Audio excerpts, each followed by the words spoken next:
Welcome to the Taxcast from the Tax Justice Network. Around 20 minutes packed with global news and analysis you won't find anywhere else. With me, Naomi Fowler. The Taxcast is available to everyone for download and broadcast on www.tackletaxhavens.com. Here's the Tax Justice News Roundup for this month.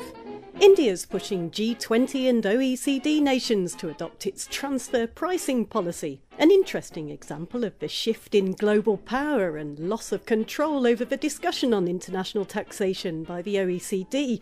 Recently, I interviewed tax expert Sheppard and I asked her what's the best shot for countries who want to tax multinational companies fairly. Watch what India does and copy it. Do what they do.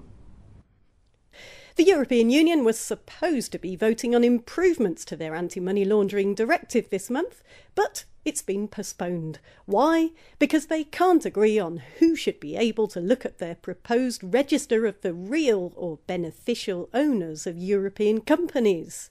There's general agreement that banks and other entities would have access along with law enforcement authorities, but the Conservative wing of the European Parliament wants citizens to demonstrate a legitimate interest before they can access the register.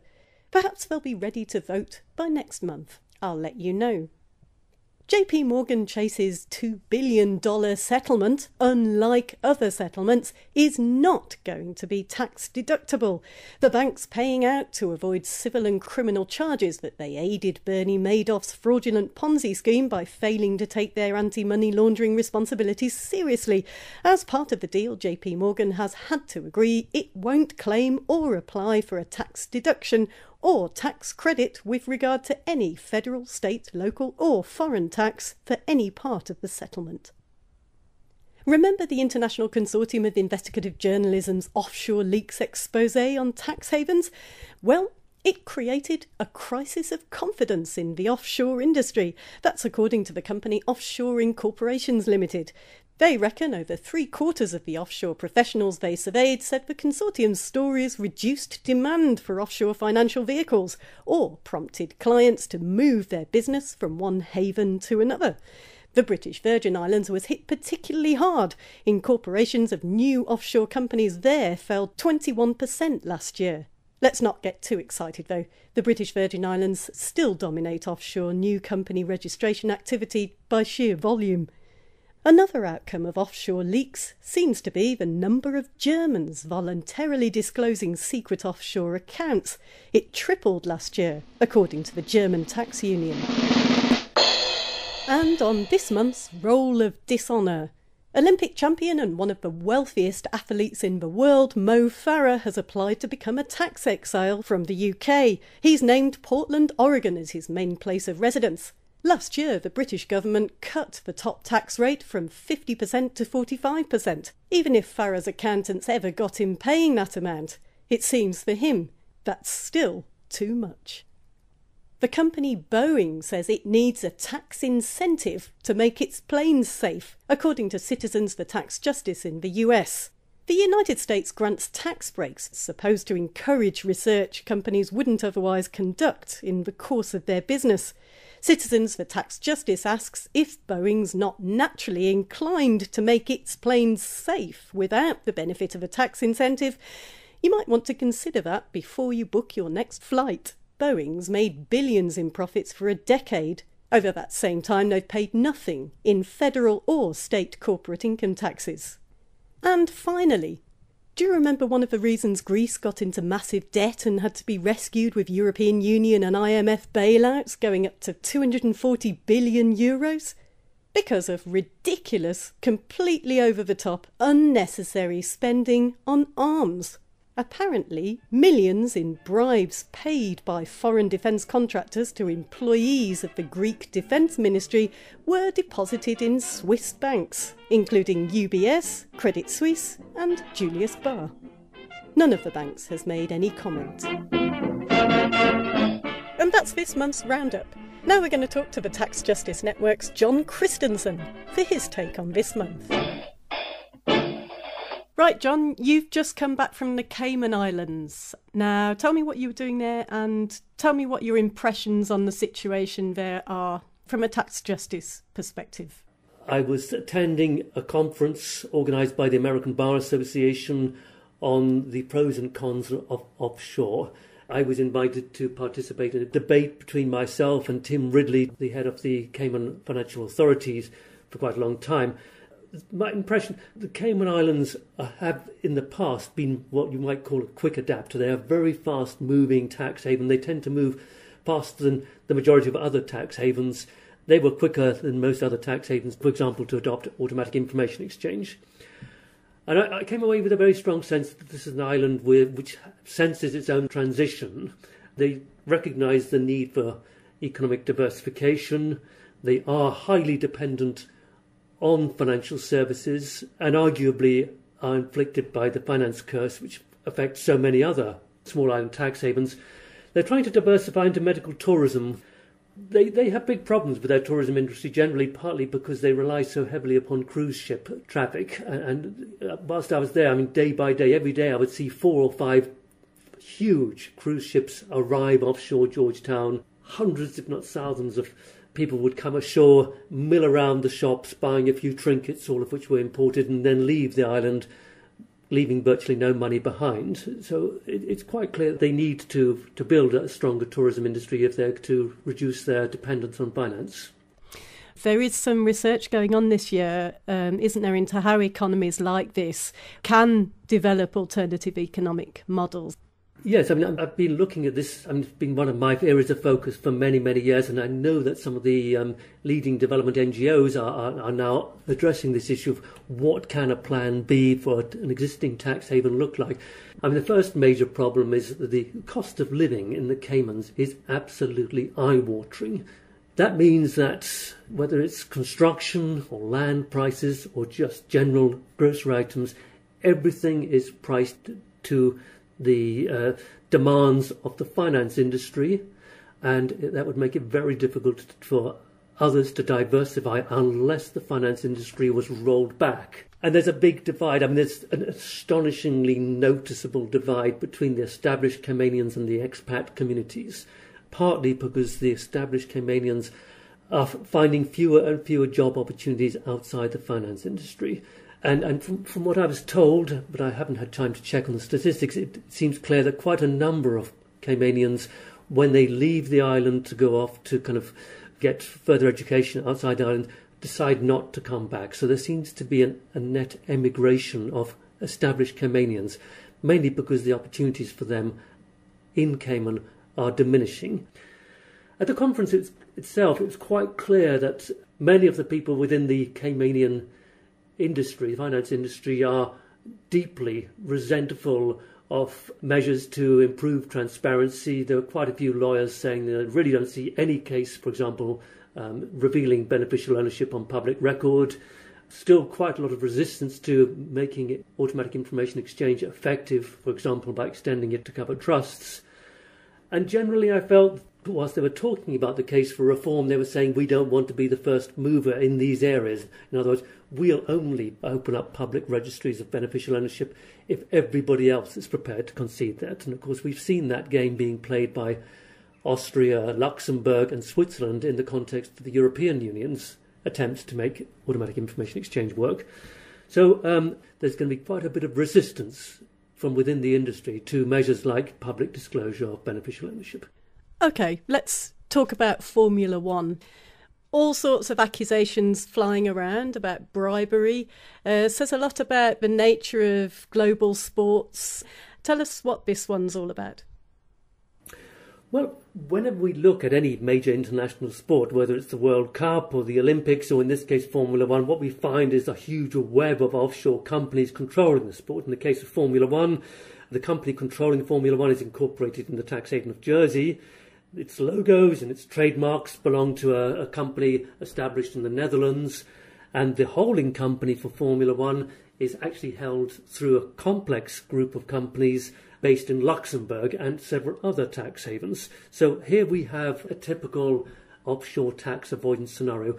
What's happening here is that the head of Formula One, Bernie Ecclestone, who's headed Formula One for many, many years and is a billionaire, is now being committed to trial in Munich, Germany, on an accusation that he bribed one of his former colleagues, and the bribe relates to the sale of the sport's commercial rights back in 2006.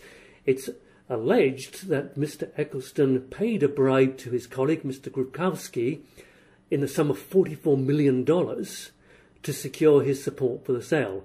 But in return, Mr. Grabowski is being accused by Mr. Eccleston of blackmailing him around accusations of tax avoidance. And this is something that Mr. Eccleston is clearly denying. And that raises the question, why is Formula One set up through this very complex web of offshore companies involving Jersey and Luxembourg and the Netherlands? There's no clear operational need to use these tax havens other than for the sake of tax avoidance. And we've seen similar sort of structures with FIFA, the global football body, and the Olympics Committee that's registered in Switzerland. So some similar sort of setups. Why are these major international institutions allowed to use tax havens? And more importantly, why are they allowed to get away with requiring such enormous tax exemptions when they hold these major events in different countries? I mean, the South African World Cup, to all intents and purposes, became a major tax exemption for all of the companies involved in that World Cup event. And the same seems to apply to the Brazilian World Cup and to Olympics. Are the countries that host the World Cups getting anything like the benefits that they should be getting from these major sporting events, when these sporting events are, to all intents and purposes, tax havens? Thanks, John. John Christensen of the Tax Justice Network. Now it's time for the Taxcast special feature. While governments in the UK and the US seem to have decided they can afford to lose tax revenue from the Apples, the Googles and the Starbucks of this world, African countries certainly can't.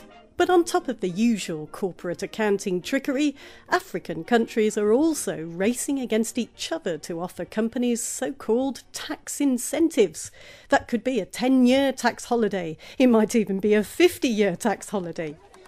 This month, the Taxcast looks at tax incentives, Africa style.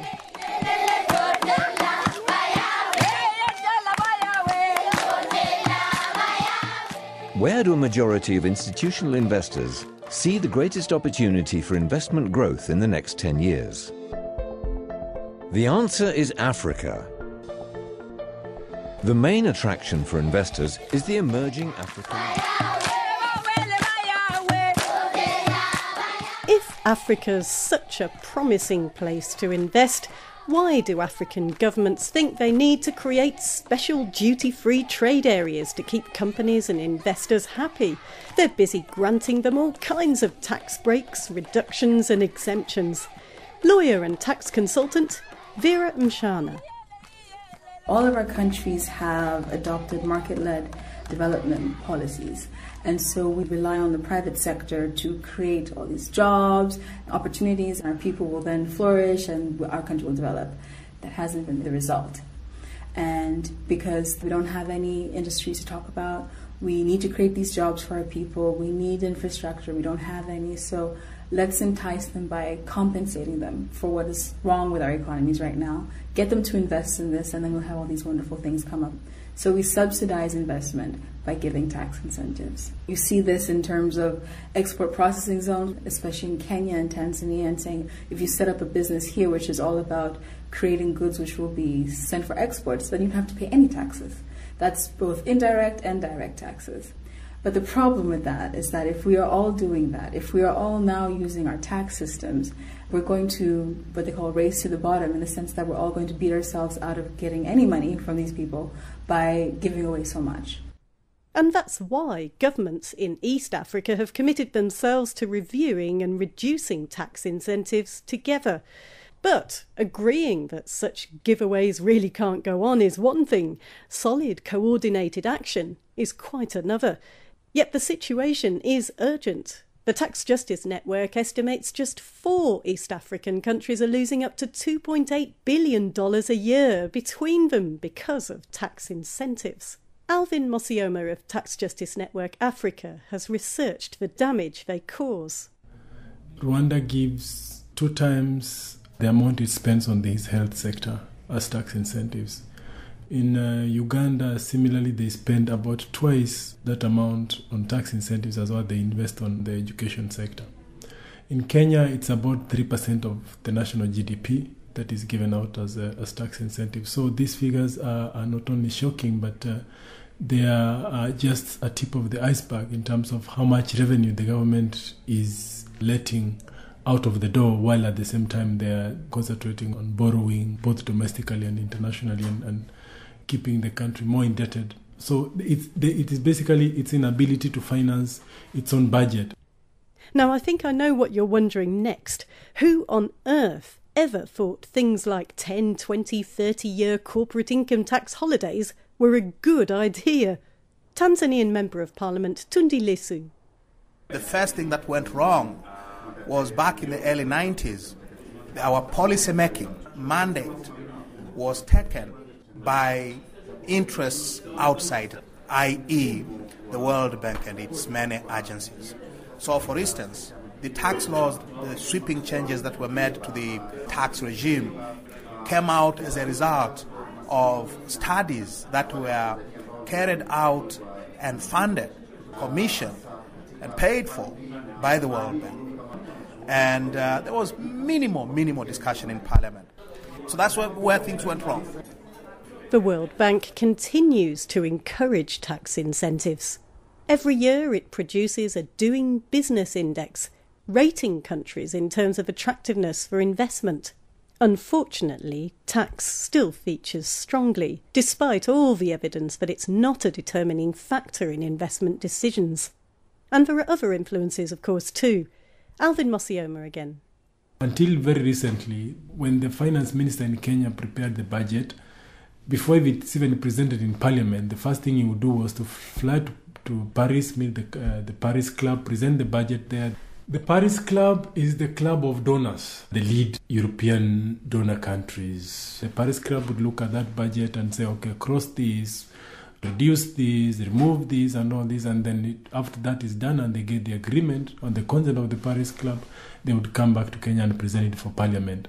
And the reason for that was that the government was funding much of his expenditure from finances that are coming from outside, external resources.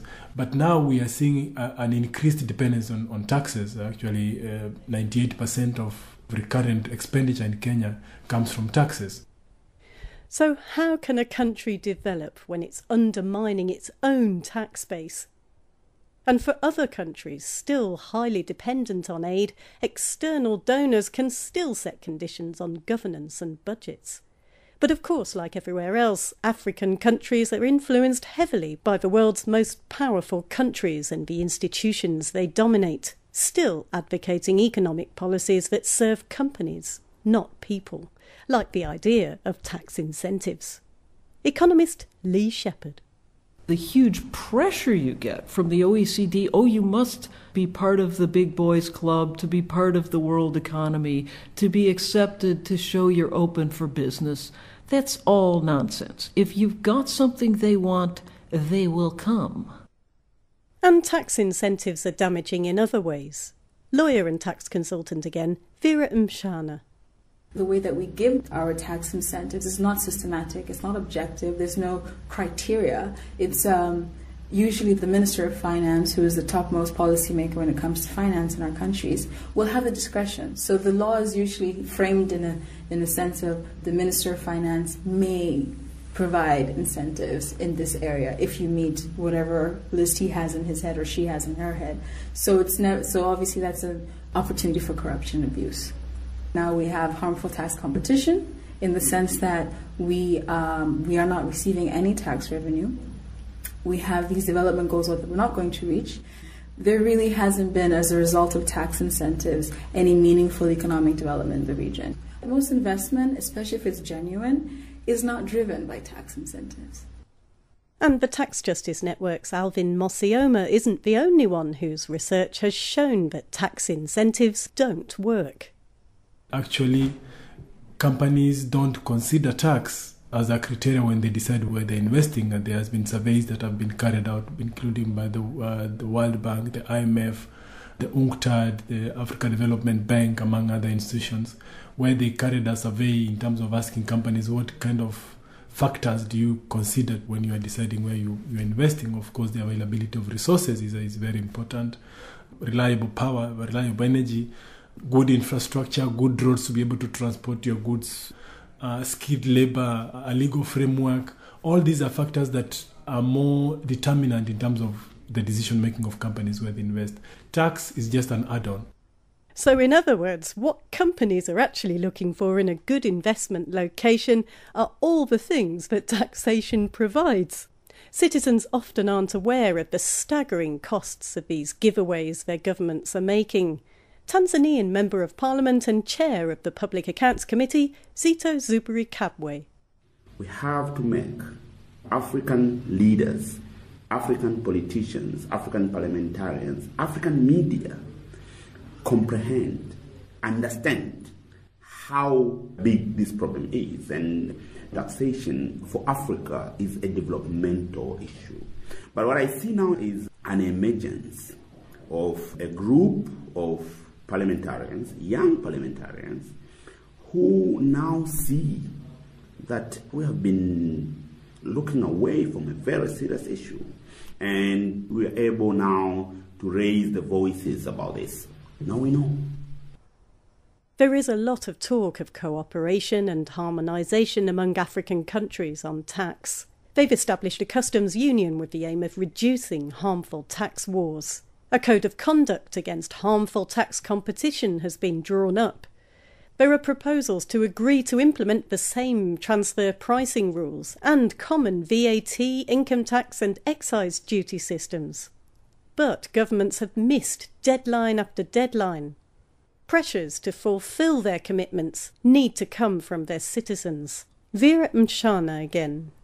The issue of granting tax incentives can be a human rights violation. Definitely. There is this principle in human rights law that says that a country is obliged to use its maximum available resources in order to allow people to fulfill their human rights. By subsidizing that multinational, you have to tax me more. The more you give away tax, the less likely you are to build schools for my children. There's strength in unity, and I think that we need to be able to fund our own development from our own money. This is the essence of tax. This is the importance of being able to be economically independent. We need to find ways of ensuring that money that is generated in Africa is also kept in Africa for its own development, and I think that's key for poverty eradication in Africa. You've been listening to the Taxcast from the Tax Justice Network. We'll be back on the Taxcast next month.